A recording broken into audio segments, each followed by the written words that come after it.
Dalam nama Bapa dan Putra dan Roh Kudus. Amin. Tuhan bersamamu dan bersama rohmu.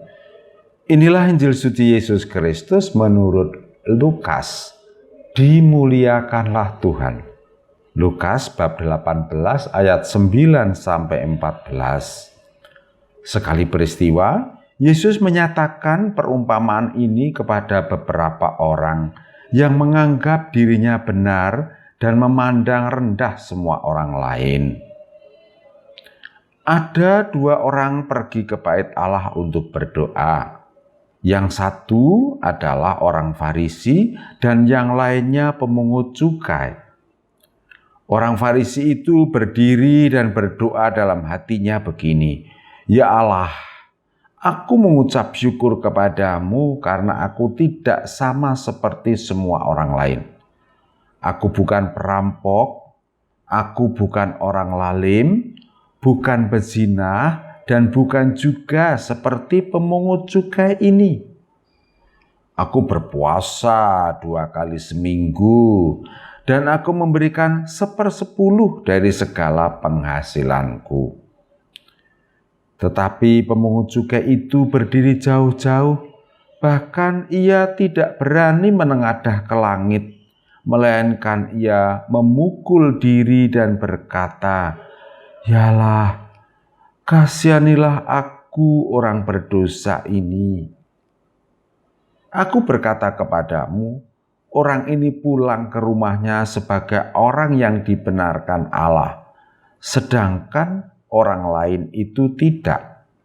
Sebab barang siapa meninggikan diri akan direndahkan, dan barang siapa merendahkan diri akan ditinggikan. Demikianlah sabda Tuhan. Terpujilah Kristus.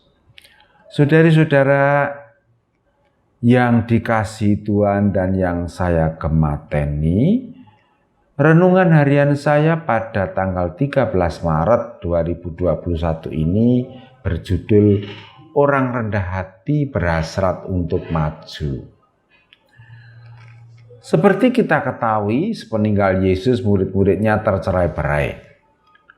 Mereka yang masih tinggal adalah sekelompok kecil orang-orang pinggiran yang miskin dalam segala kehidupan.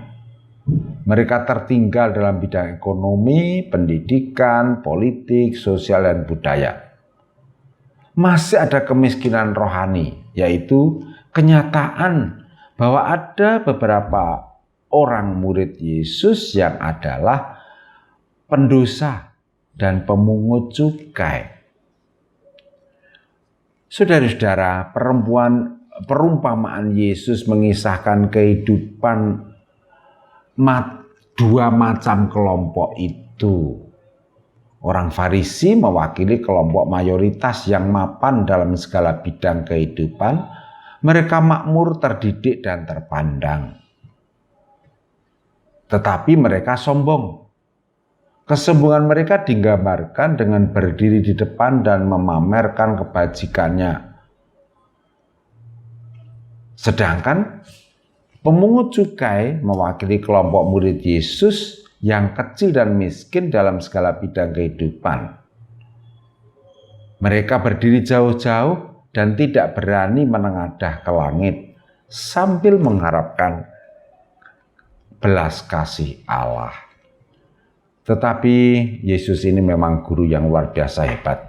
Persoalan Yesus adalah bagaimana membantu para murid untuk move on, untuk segera bangkit dari keterpurukan mereka. Cara pertama yang ditempuh Yesus adalah memberikan kritik terhadap orang Farisi. Untuk mengubah orang Farisi? Pasti tidak. Tujuan Yesus agar para murid tidak sombong dengan memamerkan kebaikannya diri sendiri sambil meremehkan orang lain. Ya, kalau sekedar menyadari kebaikan dan tanpa meremehkan orang lain, itu namanya kebanggaan, bukan kesombongan.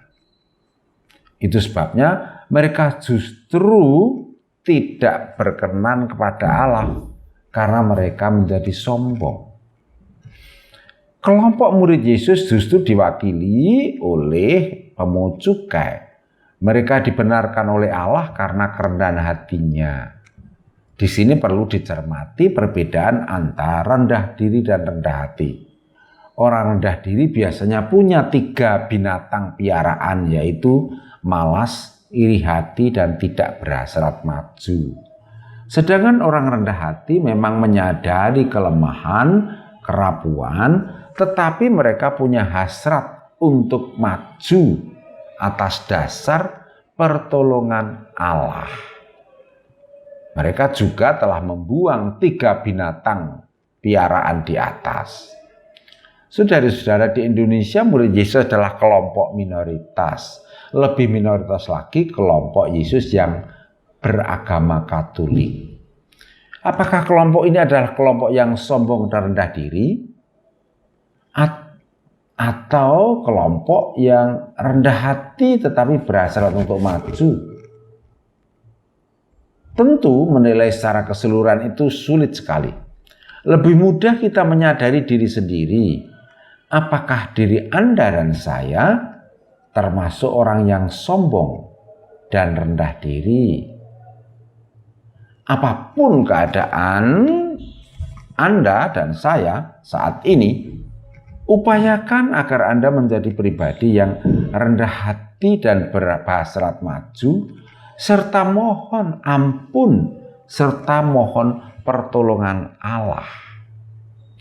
Gereja Katolik menyediakan sakramen tobat yang dapat menjadi sarana menyadari kelemahan dan kerapuan diri. Namun, atas pertolongan Allah kita berhasrat untuk maju. Mari kita manfaatkan sakramen tobat dengan lebih baik daripada biasanya. Amin. Kemuliaan kepada Bapa dan Putra dan Roh Kudus, seperti pada permulaan, sekarang, selalu, dan sepanjang segala abad.